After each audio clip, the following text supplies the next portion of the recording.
Ja, hi Leute, wie ihr sehen könnt, bin ich wieder unterwegs für ein neues Video und ja, ich habe mir gedacht, ich kann ja einfach jetzt schon die Einleitung für ein anderes Video machen. Ja, dann dachte ich mir, mache ich zwei Fliegen mit einer Klappe. Und das Video, worum es heute geht, was ich jetzt gleich hochladen werde, ist, ich zeige euch nochmal meine ganzen Autos, die ich von Anfang an, seitdem ich 18 bin, hatte. Was dabei war alles, werdet ihr euch bestimmt wundern und war echt geile Sachen dabei, wenn ich so überlege. Und das wollte ich euch einfach mal mitteilen, so ein kleiner Teil von mir eben halt, dass ihr mich mal ein bisschen besser kennenlernt. Waren ganz geile Sachen dabei, hat echt Spaß gemacht, wenn man so, ich bin wirklich alle durchgegangen, die ich hatte. Es ist auf jeden Fall zweistellig. Es waren nicht wenig Autos und ich kam mir früher auch schon fast vor wie so ein kleiner Autohändler. Aber meine ganzen Kollegen, Freunde haben auch schon gesagt, schon wieder ein neues Auto und ich habe meistens die Autos, ja, 2-3 Monate gehabt, wenn es hochkommt, oder ein halbes Jahr. Und dann habe ich die wieder, sag ich mal, aufbereitet, fertig gemacht und wieder verkauft, manchmal auch ein bisschen mehr Gewinn. War eine ganz geile Zeit, weil man hatte immer wieder was Neues, immer ein neues Auto und das war ganz cool und ja, hat immer Spaß gemacht. Und da hatte ich mir die Mühe gemacht, alles mal aufgeschrieben, herausgesucht, von wann bis wann ich welches Auto hatte und ja, wie ich dann so zu BMW gekommen bin eben halt und was ich für BMW-Modelle hatte und wie ich dann zum M3 gekommen bin, alles. Das wollte ich euch einfach mal so mitteilen. Und ja, vielleicht habt ihr auch schon mal den einen oder anderen davon gehabt und würde mich mal interessieren, wenn ihr mal einfach mal drunter schreibt, was ihr von den Autos haltet, ob ihr eins davon auch gehabt habt, eben halt, wie die Erfahrungen davon waren, ob das auch so ähnlich bei euch war oder ob ihr schon von vornherein gewusst habt, das Auto will ich unbedingt haben, das behalte ich jetzt, also da speichere ich drauf, das behalte ich. Ja, und dann kauft man sich das eben halt, weil bei mir war es ja früher echt so, kaufe ich mir immer was anderes, immer Neues und die waren jetzt früher auch nicht so teuer, die Autos, deswegen war das auch immer sehr gut machbar. Ich habe die einfach immer fast ausgetauscht gegen ein anderes Modell. Ja, so war es eben. Dann lernt ihr mich jetzt mal ein bisschen besser kennen und freue mich über ein Like, einen Kommentar auch, ein Abo natürlich auch, weil es geht ja immer wieder weiter. Ich mache immer wieder neue Videos und demnächst kommen wieder andere Modelle, die die Leute vorstellen und das wird wieder sehr, sehr geil und darauf warten auch schon manche sehr, sehr lange. So als kleiner Spoiler. Ja, in dem Sinne, jetzt schalte ich mal um zum PC, weil das waren so viele Autos und wenn ich das jetzt während der Fahrt mache, was ich eigentlich vorgehabt hatte, wäre es scheiße gewesen, riskant, weil ich muss ja ab und zu aufs Handy gucken, weil ich habe ja echt so einen Zettel gemacht und das wäre dann scheiße, wenn ich das während des Autofahrens mache. Das finde ich nicht so toll und deswegen mache ich das jetzt am PC. Nehme ich jetzt einfach mal mit. Dann sage ich mal, bis gleich, wir sehen uns am PC. Ciao.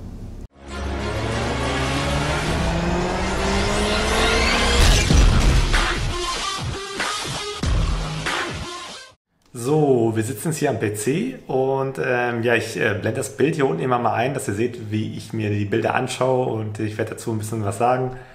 Und ja, wünsche euch jetzt viel Spaß mit dem Video und bin mal gespannt, was ihr von den Autos haltet und ob ihr auch solche, wie gesagt, hattet. Und ja, ist auf jeden Fall ganz witzig, wenn man so ein bisschen was aus der Vergangenheit sieht. Legen wir jetzt einfach doch mal los. So. Also wie ihr hier sehen könnt, ist das 125er Yamaha, hatte ich damals mit 18 in der Schule. Plus dann hatte ich einen Autounfall und ist mir einer reingefahren und war dann Schrott. Ja, das war echt schade. Dann, das war das erste Auto, was ich gefahren bin, war von meiner Schwester, so ein Opel Astra F. War auch ganz witzig, ja. Aber einfach nur kurz gefahren, ne? Das war jetzt nichts Besonderes. Das war mein Highlight, also das war mein Ford Probe 24V mit den Klappscheinwerfern, war richtig, richtig geil. 163 PS und damals war ich echt happy. Und es war damals so, ich wollte ihn immer so machen, wie diesen Wagen hier so. Das war so, ja. Dann gibt es eine Opel Ascona, der hatte ich mal kurz noch gehabt. Und ja, war auch nur ganz kurz. Auch schon ein verrücktes Auto. Dann hatte ich so einen alten E30, 316i, die Zentralverriegelung war kaputt. Und das war echt ätzend, so konntest du nie abschließen. Aber war schon ganz cool für 100 PS eben halt damals. So. Das war echt schön. Wie ihr hier sehen könnt, hatte ich den Ford Probe nochmal bekommen. Also ich musste ihn damals abgeben, weil meine Eltern sich getrennt haben und ich habe ihn jetzt ab 2004 nochmal wieder bekommen. Und ich war total happy, weil das war mein Auto und es war echt schön. Ja. Aber wie ihr sehen könnt, ist es jetzt hier, muss ich den leider verkaufen für ein paar hundert Euro, weil die Dichtung kaputt war, vom Motor viel Öl verbraucht. Hier seht ihr den Honda CRX, das war auch sehr, sehr geil, so ein Targa im Sommer und der hat vorne voll die Frontstöße gehabt, so eine große, man nannte sich auch Schneeschieber. Und innen drin hatte ich die Beleuchtung auf LED umgebaut, alles damals, das war ganz witzig, ja, war ganz cool. Damit fing alles an, das war mein erster BMW, 325i Coupé, 192 PS, aber war echt Katastrophe, Horrorgeschichte, dazu will ich noch mal ein eigenes Video machen, weil ich war danach beim Rechtsanwalt, nachdem ich den gekauft hatte. Und das ist echt eine verrückte Story. Erzähle ich noch in einem anderen Video. Dann hatte ich dann den 47i, den V8. Leider mit Hagelschaden. Und ich dachte mir damals, ja, das wäre nicht so schlimm, kannst du alles irgendwann mal machen, aber wie ihr sehen könnt, das war total alles voller Hagelschäden. Und das war einfach zu teuer zu reparieren und ja, ich wollte ihn trotzdem haben, weil war geiler Auspuff und V8, ja. Aber ich habe dann wieder verkauft. Ja, innen drin, wie ihr sehen könnt, ja, war auch ganz nett. Dann hatte ich, ja wie gesagt, hatte mein Bruder sich einen E36 gekauft, einen 316i, umgebaut auf 323, war richtig geil. Und irgendwie hat er mich dann so angesteckt und ich wollte dann auch so einen Dreier haben, weil der natürlich viel cooler irgendwie ist. Hatte mehr Spaß gemacht vom Sound her. Und dann hatte ich mir dann auch eingeholt, einen E36 325 i-Coupé mit G-Power, Endschalldämpfer war das auch damals und richtig geil, hat Spaß gemacht. Ja, wenn ich so die Bilder sehe, die Qualität der Bilder war jetzt auch nicht so dolle damals, vor 10 Jahren. Aber ist schon cool. Dann hatte ich mir wieder einen 47i geholt, Baujahr 95, weil irgendwie ja, hing ich daran. Mein Vater hatte auch so einen gehabt und ja, war irgendwie cool, so Luxus und Komfort. Dann hatte ich mal einen Ford Fiesta in Babyblau, das war so ein Beispielfoto, ja, hatte ich auch mal gehabt. Wenn du damit um die Kurve gefahren bist, ganz normal, fing die Reifen an zu quietschen. Choke hatte ich gehabt, Autobahn war ein Erlebnis damit, echter Hammer. Dann hatte ich hier, wie gesagt, mein 328i Cabrio von Remus mit Brayton-Felgen, richtig geil. Das war mein bestes Cabrio, was ich jemals hatte. Und das hat super viel Spaß gemacht, war super Zustand. Habe ich dann irgendwann auch mal verkauft. Aber es war richtig geiler Sommer mit dem Wagen, hat schon Spaß gemacht, ja. Echt cool. Wie ihr sehen könnt, Domstrebe muss man damals auch nachträglich ja, anbauen. Das ist nicht wie heute beim M4, dass hier drin ist. Da hatte ich noch einen 45i gehabt, 286 PS. Ich wollte immer einen 5er haben, ich hatte immer eine 7er davor gehabt. Und dachte ich mir, so ein 5er ist ein bisschen sportlicher, ein bisschen kompakter und kleiner. Und dann seht ihr, ich habe die Interieurleisten in Alufarben gefärbt. Selber war auch ganz bekloppt.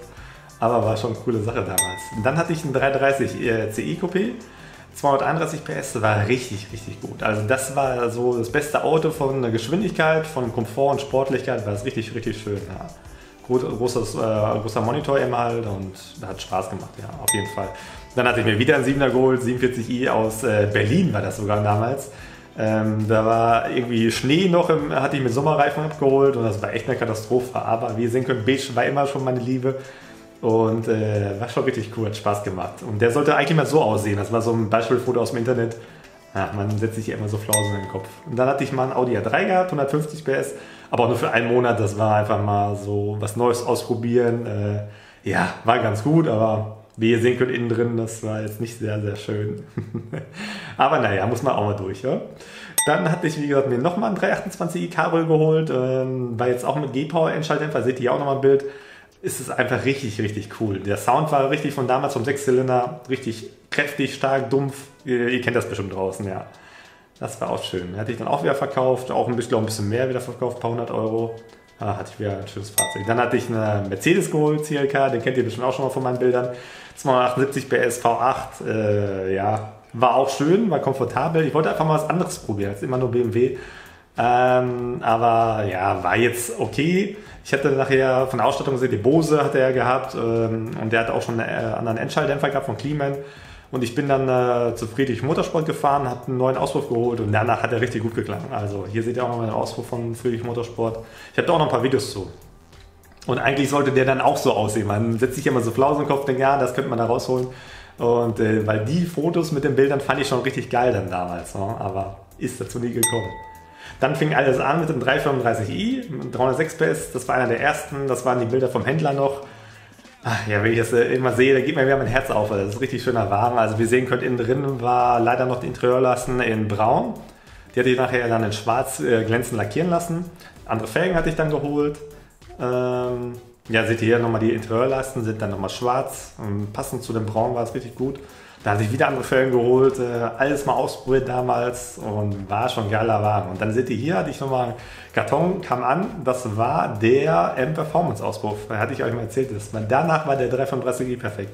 Also war wirklich schon schön. Da hatte ich noch die Bremssättel gelb gefärbt, hat die auch noch gemacht und ja, so Kleinigkeiten im Alter. Und danach kam der 6er, der 650i, 367 PS V8. Das waren die Bilder von dem Händler, BMW Schmidt aus Lünen. Und ja, wie ihr sehen könnt, waren die normalen Felgen drauf, nichts Besonderes, aber ich fand die Form schon immer cool. Die meisten finden ja die Form scheiße, aber ich finde die Form cool. Die Felgen hat ihr nachher noch machen lassen, habe ich noch getauscht, eben halt so. Und das war jetzt Individualausstattung, hatte der auch gehabt. Seht ihr auch nochmal. Und die Einstiegsleiste mal beleuchtet, war auch richtig, richtig schön. Da kannte ich so damals noch gar nicht.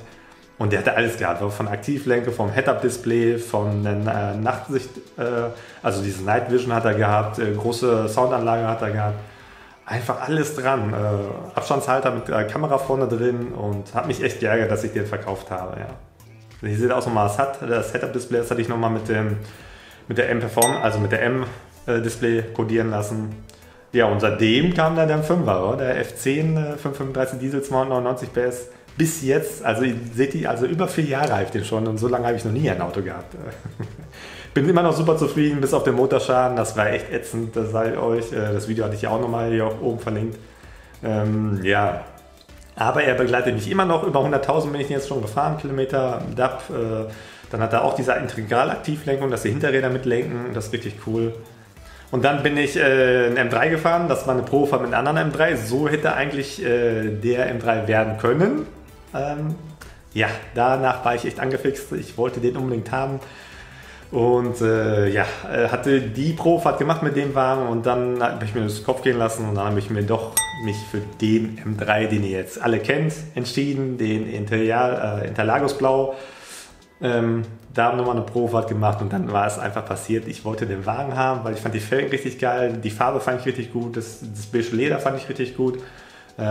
Das hat alles gepasst und das ist der Wagen, den ich bis jetzt habe und immer noch super happy bin. Ihr seht die Bilder, es macht immer noch viel Spaß. Ich habe den jetzt fast 100.000, über 80.000 Kilometer hatte ich den jetzt und macht immer nur Laune. Also kann ich nur jedem empfehlen. Schaut euch meine Videos an, Kaufberatung, ein paar Empfehlungen von mir und ja, damit macht ihr auf jeden Fall nichts falsch. Man sollte auf jeden Fall ein bisschen Geld in der Hinterhand haben und Leute kennen, die sich auskennen, weil das musst ihr haben, ja? Weil sonst kann es schnell teuer werden.